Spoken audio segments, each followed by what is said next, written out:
Hello everyone and welcome back guys to more AOR. We're today here for round 9 of the season here at the Austrian Grand Prix, and recently we've had quite a good success of form, as you can see in the championship standings. 3 wins in a row means for the first time this season we do take the lead of the Drivers' Championship there over Humperdinck, and a little bit of a gap to Stewie and Vulcan opening up as well as we get towards the halfway stage of the season here. But heading into the Austrian Grand Prix, it's again a bit of a weird track.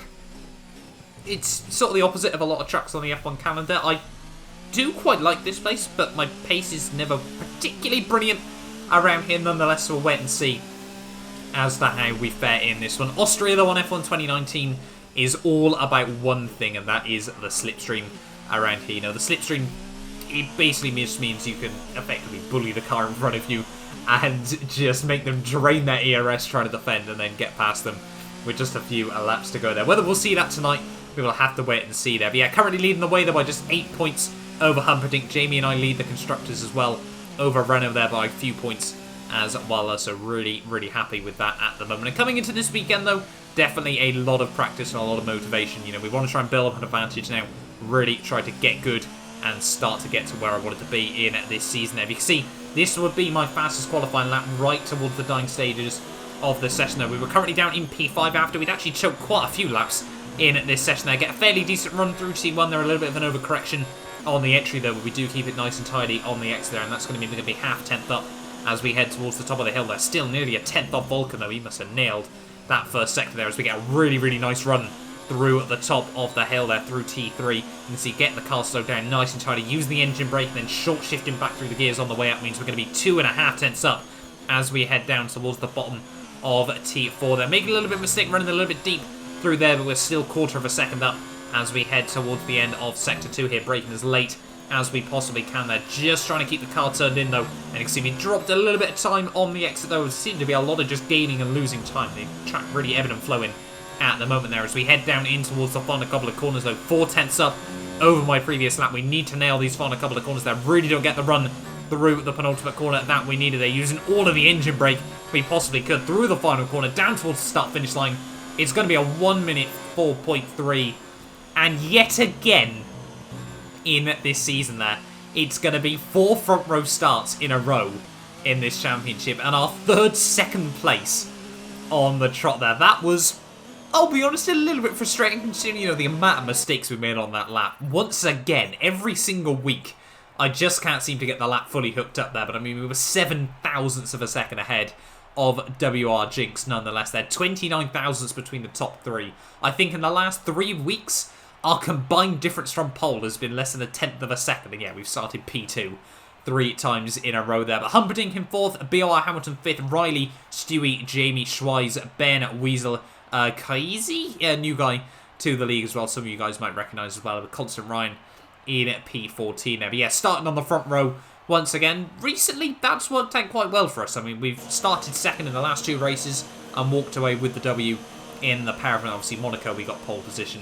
So that was it didn't end up being easier. It might look it on the report, but it certainly wasn't that same story in the race for those of you guys that remember that one there. But yeah, starting P2 then on the grid, just behind Vulcan for I think the 2nd time in a row actually in this championship. I'm pretty certain he got pole. It's always the Renaults and myself on the front row at the moment. It seems I think it's been the same since Monaco as well here. But on the grid then, the 5 lights are coming on now.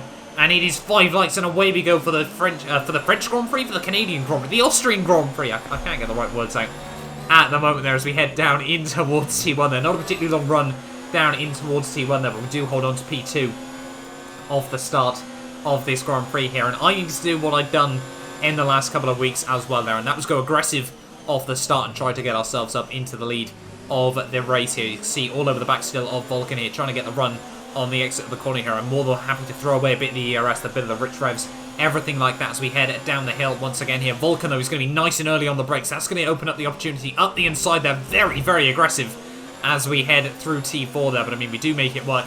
And we're now up into the lead of the Austrian Grand Prix here. And like I said, that's what we need to do there. Not too sure how that's a warning, in all honesty. I think we'll gloss over that one, hopefully, for now there. That was a little bit ridiculous from Codis there as we head down in towards the final couple of corners, though, of lap 1 there. We've done what we needed to of the start of this race. But unfortunately, like I said, the ERS, the DRS, you can, being the car behind is ultimately not that big a deal around at this circuit though. So we needed to be aggressive. We needed to open up a gap of over a second to Vulcan just behind us here. But that was going to be much easier said than done here because, yeah, the slipstream alone is so important around this track. They can see everyone behind us setting the fastest lap of the Grand Prix by just a few fractions of a second here. And you can see now onto lap 4, the Vulcan still all over the back of us here as we head out onto the back straight. Well, not even the back straight, we're the second straight around this circuit here. Vulcan's going to try and have a look round the outside as we head towards the top of the hill. We're going to be nice and late though on the brakes there. Try to hang him out to dry maybe over the curbs though, but once again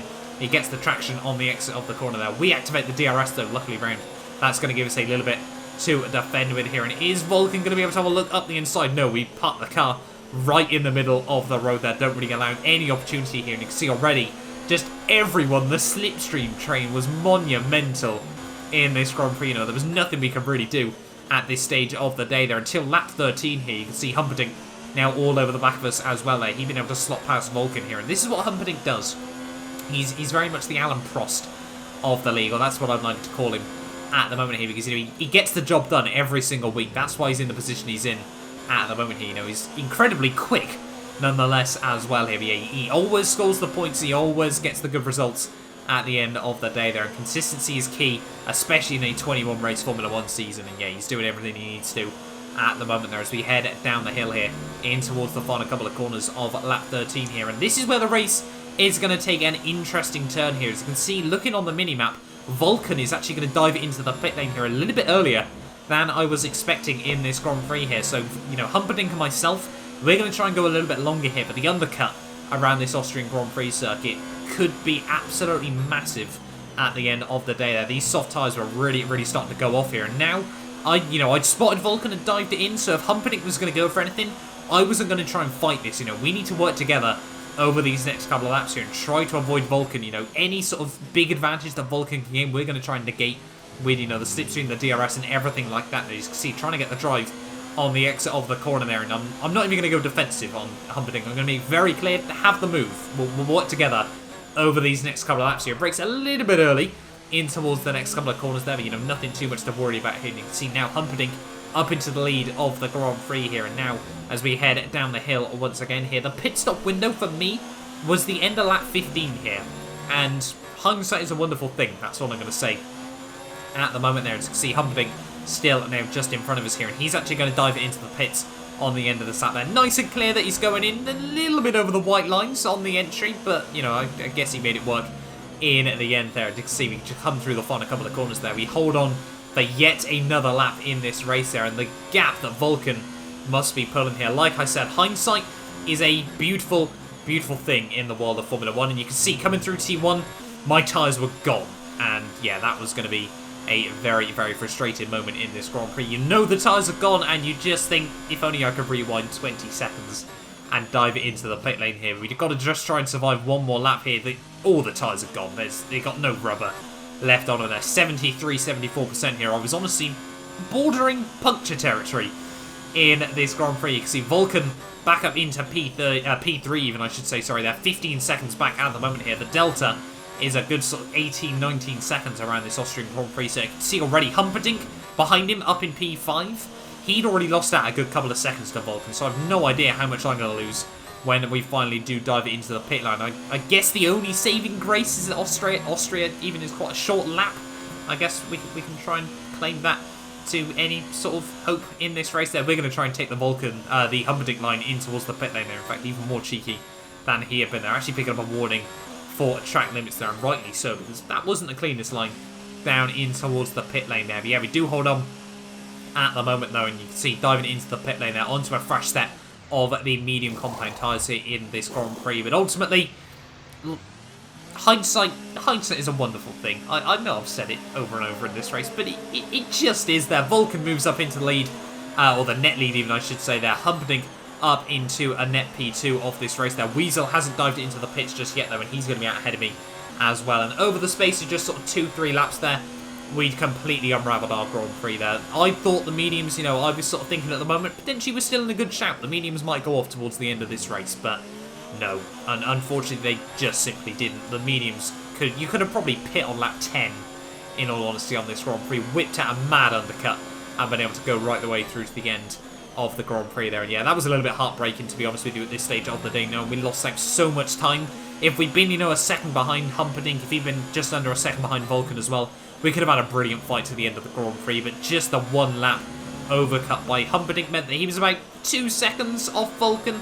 And yeah, just trying to go one lap even further meant we were about 3 seconds behind Humperdinck at this stage of the day there. It was a well and true bottle from myself here in this race at the moment. I'm not even going to try and sugarcoat it. I'm not going to say we got 20 laps to go, anything's possible in this race here. You can see Vulcan sets the fastest lap of the Grand Prix here. And yeah, we're going to try to look around the outside. Perhaps a Weasel, no, we slot in just behind as we head through T1 there. Stewie behind us as well, so that's now the fastest lap of the Grand Prix here. But yeah, we need to try and get past Weasel as well here as Humperdinck makes the move work on, I think that's Constant Ryan, still up in the podium places. They're nice and late on the brakes, in fact too late on the brakes as we head in towards the top of the hill there. You can see I'm already a little bit frustrated. I knew the mistake I'd made here in this race. And yeah, like I said, I'm not going to try and sugarcoat it.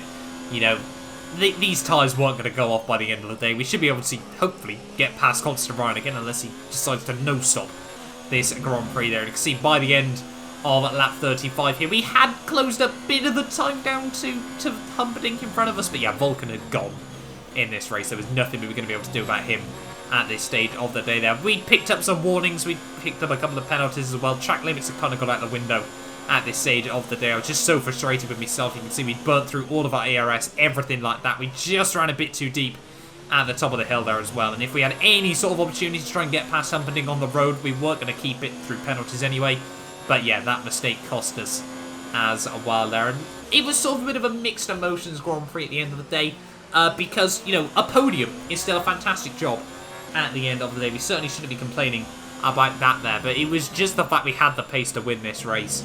And I mean, 15 points on the board is certainly still good. We continue our haul of either winning, scoring a podium, or not finishing the race. We've had 4 wins, 3 third places, and then 2 DNFs in this championship. China technically counted as 13th because it was the final lap of the Grand Prix there. But yeah, through the final couple of corners though, Vulcan is going to win on the road though, but Humperdinck kept it clean.